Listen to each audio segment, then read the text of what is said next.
सुलतानांकडे चाकरी करत असलेले मराठी आपसातच झुंजत राहिले.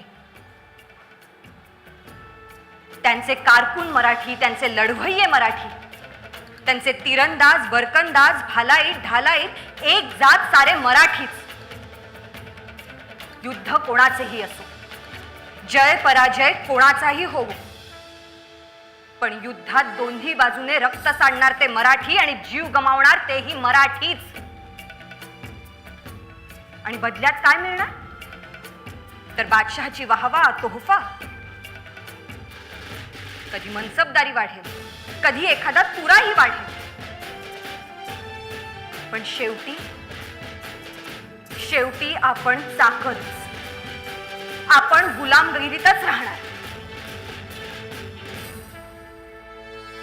कधी आदिलशहाची, कधी निजामशाहीची, कधी आणखी कुणाची. कुठवर चालणार हे? अन्यायाला वाचा फोडली तर ती सुद्धा आपल्या सुभ्याच्या सीमेतच. त्या वाटा कदाचित मोकळ्या होतीलही, पण बाहेरच्यांचं काय? आणि आपली ही वाट उद्या धुसर होणार नाही याची काय शाश्वती? यावर एकच उपाय.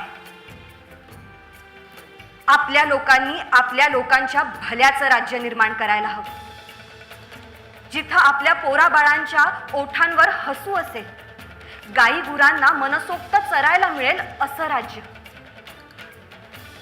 जिथं आपल्या आया बहिणींच्या डोक्यावरून पदर उतरणार नाही असं राज्य,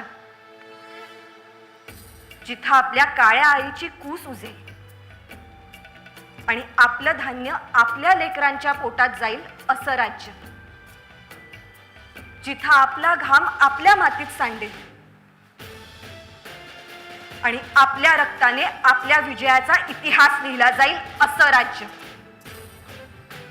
असं सुराज्य, असं स्वराज्य निर्माण करायला हवं.